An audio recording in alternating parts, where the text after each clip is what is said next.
Hi Sagittarius, welcome to your week ahead taroscope with me, Raphael from Radiant Reality.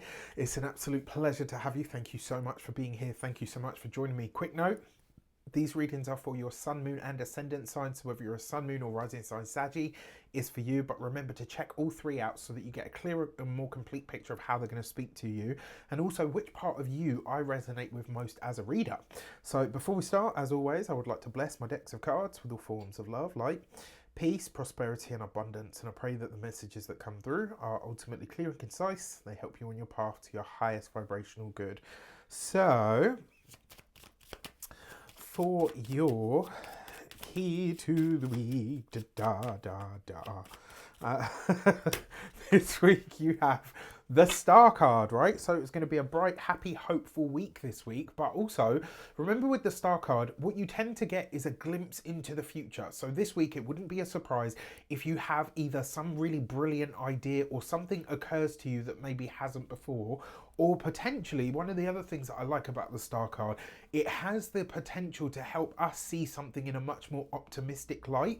Now, you don't really need any help in that regard, right? Pisces, Jupiter, Pisces is your sibling sign because you're both Jupiter ruled, but Jupiter is your ruler and Jupiter rules optimism, right? It's very close. I mean, Jupiter's standing still as we speak because at this point it's literally it's going to be at the end of the month.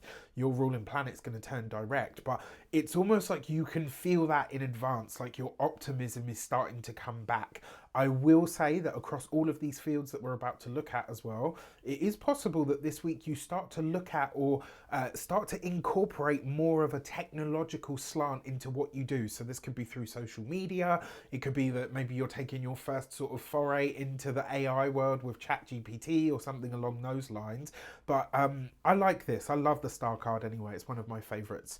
And obviously I'm biased because I am an Aquarius and the Star card represents Aquarius. So for your dun, dun, dun, dun, key to no, we've done that part, Raf.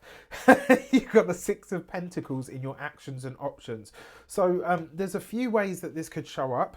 For a lot of you, this might be a week where you are focused on your financial future and actually what it's going to take for you to make more money from whatever it is that you do in the long run. Now, whether this is your career, whether it's a personal business, whatever the case might be, what I do find really intriguing about this is the Six of Pentacles can sometimes show up as a karmic debt. So it, and what I mean by this is, sometimes this is a karmic debt that's being paid to us. Sometimes it's a financial debt that happens to be a karmic debt as well, right? There's a sense here that you are getting some kind of help and or support when it comes to your resources, which, could be a very welcome boost, I suppose, at this point of the year. Now, the other thing with the Six of Pentacles, it is a negotiations card, right? It's one of the negotiation cards.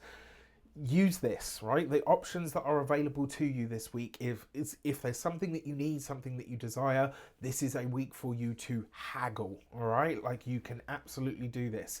I will say when it comes to working with friends or collaborating with friends, etc., there might be something that you need to consider here about a fair or equal exchange. So there's something, because the Six of Pentacles, as I say, it can be that karmic debt, right? And because this is such a positive energy for you, you just want to make sure it's not being bogged down by all the, the over details and specifics and all of that.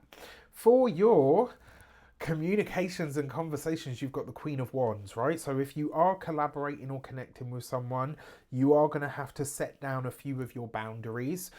One of the other things with the Queen of Wands as an experience, it really is about having to stand your ground and also to be completely embodied in whatever it is that you are hoping or wanting to do or to be noticed for. The fact that you've got this with the Star card does suggest that this week, social media, anything that you're doing online, anything that you're doing in the digital sphere will have that much more reach, which could be great. Now, when it comes to your Those of you that are studying or in some form of academia, this is great news about funding. It's great news about money that you need or the money that's available to you. It could be as well that someone comes through for you in some way. When it comes to those of you that are employed by somebody else, you might like, and this is the thing, right? Obviously, whenever we're employed by somebody else, you have to be respectful of your boss, chain of command, blah, blah, blah.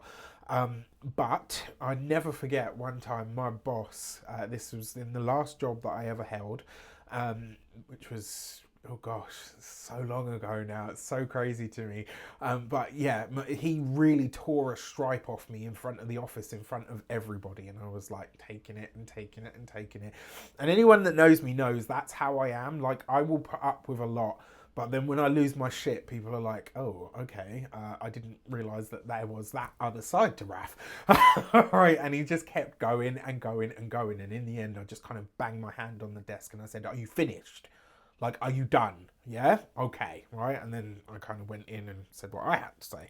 Anyway, my whole point around that story is you might find that when it comes to those of you that are employed by somebody else, there might be some kind of hard line or hard pass that you need to kind of tell your boss about. Maybe they expect you to do something, or they ask you to overstep a boundary or to fudge the numbers in some way. And, you know, to you, Sagittarius is all about integrity. It's not going to fly, right? You will not cross that line. I mean, don't get me wrong, there are many dark Sagittarians. Let's not get into that. But this looks like you are standing your ground in some way. And I like to see it, especially with this Six of Pentacles, because it's like, if you're going to put me in a situation where it has to be you scratch my back and I'll scratch yours, that's not fairness and equality. It's not balance, right? So you're calling it out as you see it. For those of you that are business owners, entrepreneurs, solopreneurs, people that work for themselves, this could actually be new clientele that comes to you from or through word of mouth. And I got to be honest with you, because you've got the Star and the Six of Pentacles, these are either people that need you and your services or your business, or they're people that really you know, and I hate to use this word because I never want to tell anyone what they should or shouldn't do, but these are people that you should be working with because they're going to open up new doors or new avenues for you. So do not turn them away this week. When it comes to your those of you that are retired and no longer working, this, I would cut yourself some slack, especially because this week it looks like you might have to put a boundary down when it comes to someone that's constantly got their hand in, you know, their cap in their hand when it comes to talking to you. So, you know, look at that. Now, when it comes to your love and relations, and for this, you have the Nine of Cups. Before we get into that, your year ahead astro taroscopes are up and out there for your purchasing pleasure, so you can get all of those. Go and check them out, and you can get those on the link in the description box below. And remember, your new year, new frequency is up and out there. I am so super proud of this, right? You can do this in about 3 or 4 days. It's all done at home. You don't need to be anywhere or to do anything. And for that reason, it's probably that much more powerful, to be fair, as well, because you're not expected to have shifts and changes in front of everybody, right? You can really get in deep with it. I'm very proud of this. I have to say it's one of the best things that I've ever created. As you can tell from my smile, because I'm super fucking proud of it, because I know deep down, right? And also because I've checked, there's nothing else like this out there. Like, literally, there's nothing else like it out there. So I don't care how cocky that makes me sound. You know that. I really don't. I believe in it because I worked my freaking butt off to create it. So anyway, enough of that.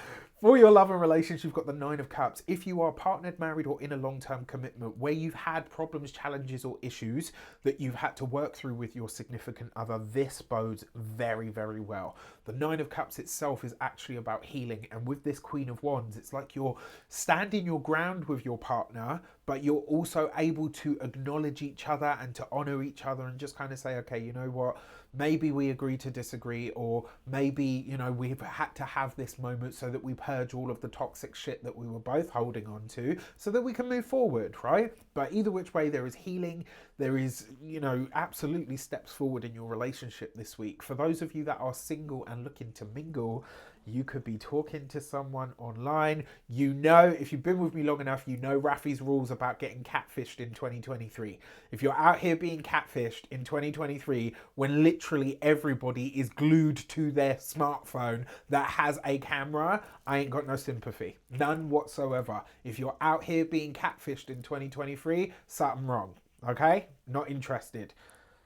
That being said, very nice connection with somebody online, lots of messages exchanged, lots of give and take. What I like about this with the Six of Pentacles is there's something about this person that makes you feel like you're able to really open up to them, right? And vice versa as well. For your money and materials, you have the Eight of Wands. So this is opportunities to make more money that are coming in this week that will probably be around for some time. It will rely on you either teaching, you know, Sagittarius, you were either teaching or maybe sharing more of yourself out there online or in the digital sphere in some way. Remember, the Eight of Wands is communication that comes from a distance. It's also about teaching. If you're thinking about creating some kind of online course or taking some kind of online course that you feel is going to help you financially, this week is the week to go for it, right? I mean, and I would actually get in sort of quick because obviously Mercury is going to go retrograde, I think midway through the week as well. When it comes to your physical health and vitality, your lower back, your hips and your buttocks, all of the parts of the body that are Sagittarius ruled are looking for some kindness, love and attention this week. When it comes to your home and environment, you are this could be somebody that kind of, you know, we've all got that one friend or family member that just kind of invites themselves. They don't really ask. It's more a case of like, I'm coming. You know, they just show up and you're like, but they somehow get away with it because you love them. You know, like there's an element of this here. So just be mindful someone's going to be inviting themselves over. With that said, I wish you an abundance of all of that good stuff. Have a fantastic week. Let me know in the comments how it shapes up. Take care, and I'll see you soon.